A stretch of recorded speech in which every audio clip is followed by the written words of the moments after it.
Masa beli nasi bungkus, nasinya dia buang, nasi bungkusnya dia makan? Inilah orang yang setengah mati cari nafkah, berpolitik siang malam, berusaha siang malam, ngajar siang malam, cari harta siang malam, lupa sholat, beleng-beleng.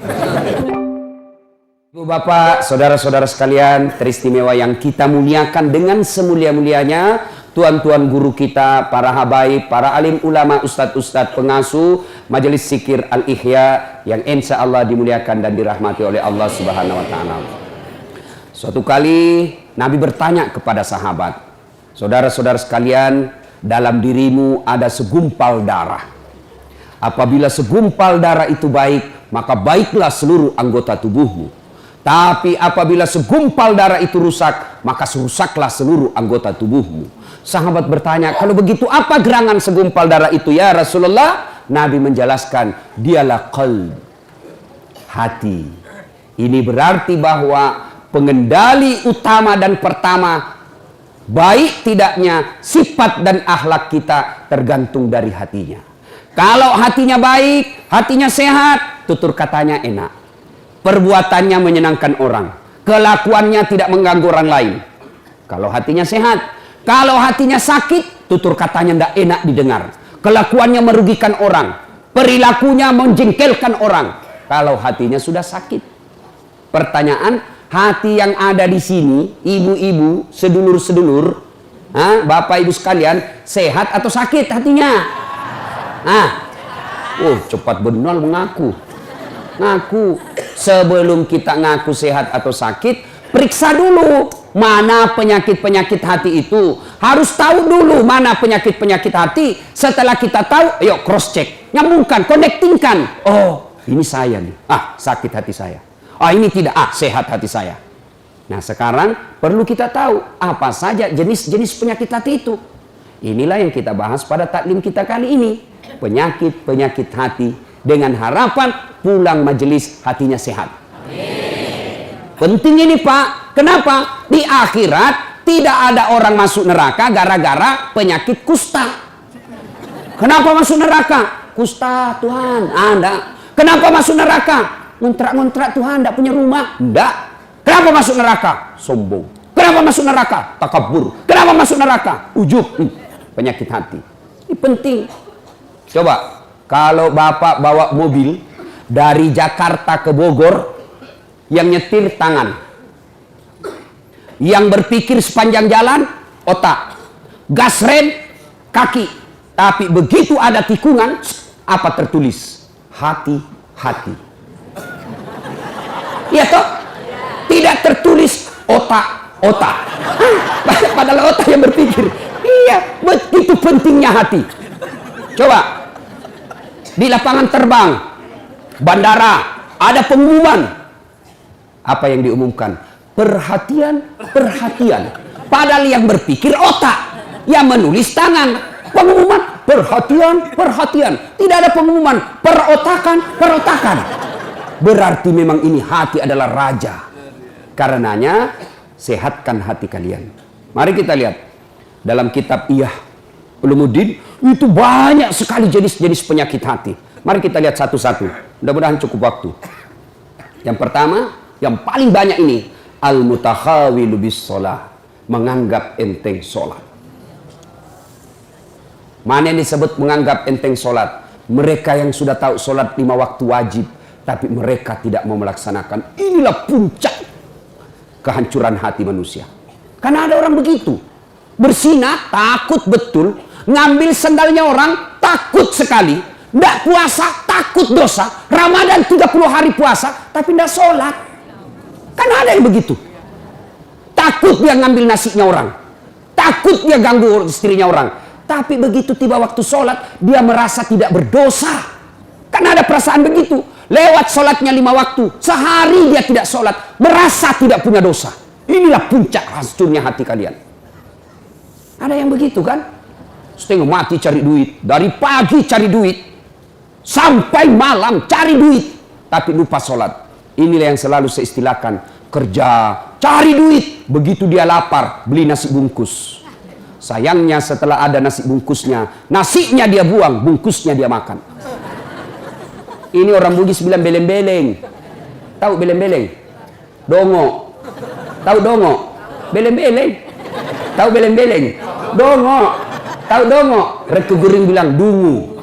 Larang dungu. Asli sedugu-dugunya. Masa beli nasi bungkus, nasinya dia buang, nasi bungkusnya dia makan? Inilah orang yang setengah mati cari nafkah, berpolitik siang malam, berusaha siang malam, ngajar siang malam, cari harta siang malam, lupa sholat, beleng-beleng, dungu. Apa sebab orang biasa tidak sholat? Mohon maaf, punten. Ibu-ibu paling banyak tidak sholat kalau ada pesta pengantin. Gara-gara apa? Make up. Mukanya dikira tembok, kuning, coklat, abu-abu, biru. Oh, beleng-beleng. Itu biasa saya kasihan lihat itu ibu kalau ada pengantin, mukanya betul-betul kayak tembok. Serba palsu. Bibirnya merah palsu. Alisnya tebal palsu. Bulu matanya panjang palsu. Pantatnya gabus. Semua palsu. Malah ada lagi lebih gila lagi, saya lihat dia kasih lebih alisnya. Saya bilang kenapa dikasih lebih? Dia bilang seperti artis Korea. Artis Korea baru di Bogor tinggal. Coba, sudahlah. Apa dilarang berdandan? Ya silahkan, selama ibu berdandan supaya suami bangga di samping ibu, itu ibadah. Tapi kalau ibu dandan, gara-gara dandan tidak sholat, beleng-beleng. Coba. Nah sekarang gimana solusinya, Ustaz? Nah, ibu wudhu dulu. Sudah wudhu, dandan. Sudah dandan, tahan kentut. Biar sudah wudhu, kentut batal. Nggak habis kok Ustaz, sedikit aja keluar. Biar sedikit, batal. Coba. Dua, yang menyebabkan ibu-ibu banyak tidak sholat kalau ada pengantin. Apa? Jilbab. Saya ini sudah keliling-keliling ceramah sampai ke Malaysia, Timur Tengah, Brunei, Filipina Selatan. Ini hanya di Indonesia yang ibu-ibunya susah jilbabnya. Jilbab sakaratil maut. Masya Allah. Itu ada talinya tuh 2 meter. Dia ikat dulu. Dia ikat di lehernya. 2 meter dikasih kembang. 17 pentulnya. Ada kayak batang pohon di belakang. Sudah. Tidak bisa lah dia goyang lehernya. Sudah diikat. Coba. Ayo. Pakai lagi jilbabnya yang sempit. Celana roknya sempit. Suaminya bilang, cepat-cepat, buru-buru, kita ketinggalan. Tunggu sedikit, Pak. Ini namanya beleng-beleng.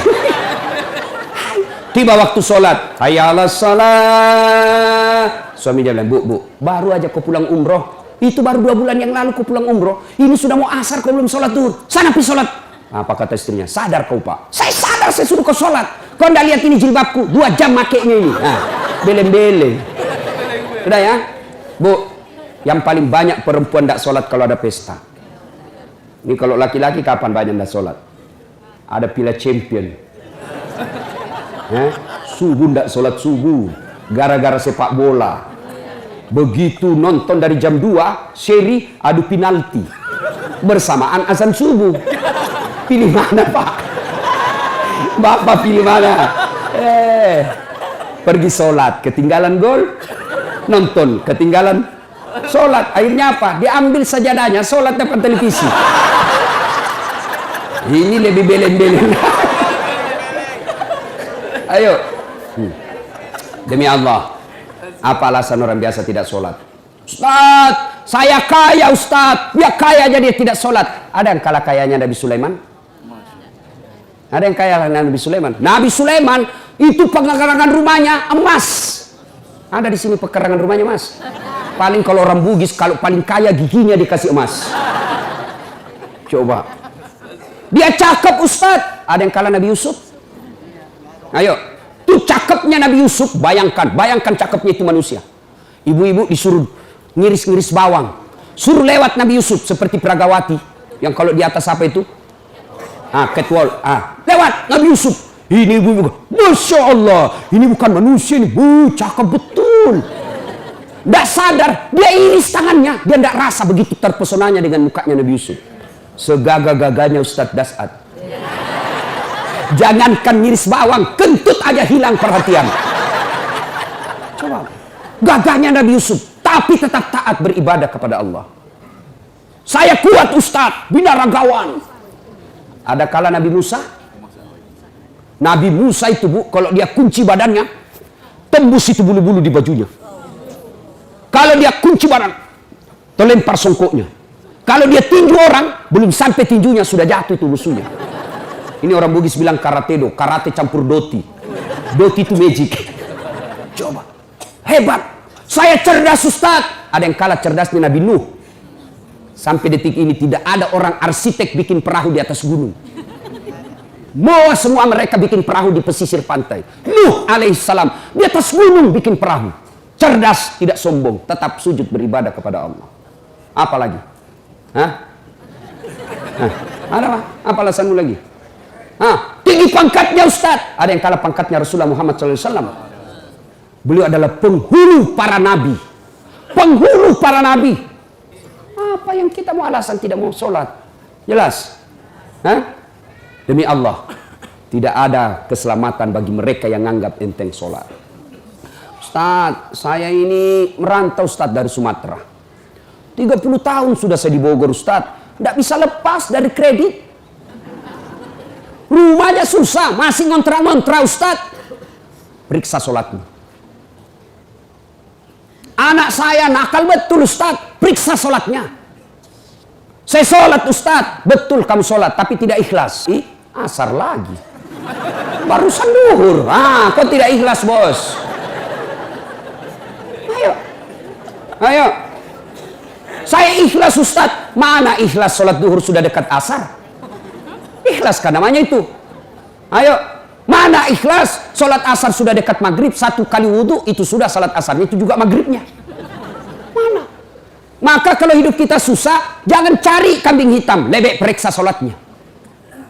Saya sholat Ustaz, kenapa hidupku susah? Betul kau sholat, tapi sholatmu main-main.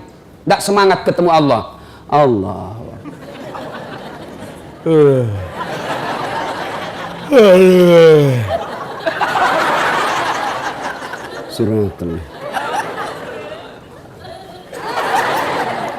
Ada yang sholat seperti itu. Ada. Sholat kayak ditiup angin. Allahu Akbar.